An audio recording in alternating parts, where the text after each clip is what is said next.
ओम नमः शिवाय। राधे राधे। आइए सुनते हैं सोमवती अमावस्या व्रत कथा। धार्मिक मान्यता के अनुसार इस दिन भगवान शिव के लिए व्रत रखा जाता है।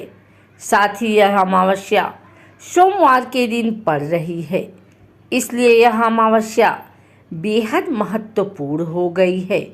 सोमवती अमावस्या के व्रत की कथा सुनी जाए तो जीवन के सभी कष्टों का निवारण होता है। धर्म में सोमवती अमावस्या बेहद खास मानी जाती है। सोमवार के दिन पड़ने वाली अमावस्या को सोमवती अमावस्या कहा जाता है। सोमवती अमावस्या का दिन भगवान शिव को समर्पित होता है।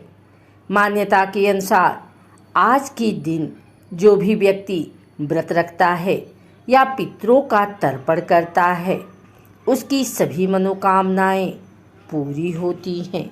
सोमवती अमावस्या के दिन स्नान दान का भी महत्व होता है। कहते हैं कि सोमवती अमावस्या के दिन व्रत कथा सुनना बेहद शुभ माना जाता है। आइए सुनते हैं सोमवती अमावस्या की खास कथा। कथा के अनुसार एक गरीब ब्राह्मण परिवार था। परिवार में पति पत्नी और उनकी एक पुत्री थी। आयु के अनुसार पुत्री धीरे धीरे बड़ी होने लगी। बढ़ती उम्र के साथ उसमें स्त्रियों के गुणों का भी विकास होने लगा। वह बहुत ही सुंदर, सुशील और सर्वगुण संपन्न थी, लेकिन गरीब होने के कारण उसका विवाह नहीं हो पा रहा था। एक दिन उस ब्राह्मण के घर एक साधु महाराज पधारे। कन्या की सेवा से साधु महाराज का मन बहुत प्रसन्न हुआ। उन्होंने कन्या को लंबी उम्र का आशीर्वाद दिया और कहा कि इस कन्या के हथेली में विवाह का योग नहीं है। इस बात से चिंतित होकर ब्राह्मण परिवार ने साधु से उपाय पूछा कि कन्या ऐसा क्या करे कि उसके हाथ में विवाह योग बन जाए। साधु ने कुछ देर विचार करने के बाद अपने ध्यान के आधार पर बताया कि कुछ दूरी पर एक गांव में सोना नाम की धोबीन जात की एक महिला अपने बेटे और बहू के साथ रहती है, जो बहुत ही संस्कारों से संपन्न तथा पतिपरायण और निष्ठावान है। यदि एक कन्या उसकी सेवा करे तो इसके बुरे योग मिट सकते हैं। साधु ने ये भी कहा कि वह महिला कहीं आती जाती नहीं है। ये बात सुनकर ब्राह्मणी ने अपनी बेटी से धोबिन की सेवा करने की बात कही। अगले दिन कन्या प्रातःकाल ही उठकर सोना धोबिन के घर चली गई और वहाँ साफ सफाई और अन्य सारे कार्य करके अपने घर वापस आ जाती थी। एक दिन सोना धोबिन अपनी बहू से पूछती है कि तुम तो सुबह ही उठकर सारे काम कर लेती हो और पता भी नहीं चलता। बहू ने कहा, माँ जी, मैंने तो सोचा कि आप ही सुबह उठकर सारे काम खुद ही खत्म कर लेती हैं। मैं तो देर से उठती हूँ। इस पर दोनों सास बहू निगरानी करने लगी कि कौन है जो सुबह ही घर का सारा काम करके चला जाता है। कई दिनों के बाद धोबी ने देखा कि एक कन्या अंधेरी घर में आती है और सारी काम करने के बाद चली जाती है। जब वह जाने लगी तो सोना धोबिन उसके पैरों पर गिर पड़ी। पूछने लगी कि आप कौन हैं और इस तरह छुपकर मेरे घर में आकर क्यों काम करती हैं। तब कन्या ने साधु द्वारा कही गई सारी बात बताई। सोना धोबिन पतिपरायण थी, उसमें तेज था। वह इस बात के लिए मान गई। सोना धोबिन के पति थोड़ा अस्वस्थ थे। उसने अपने बहू से कहा, अपने लौट आने तक घर पर ही रहने को कहा। सोना धोबिन ने जैसे ही अपने मांग का सिंदूर उस कन्या की मांग में लगाया, उसका पति मर गया। उसी इस बात का पता चल गया। वह घर से निर्जल ही चली थी।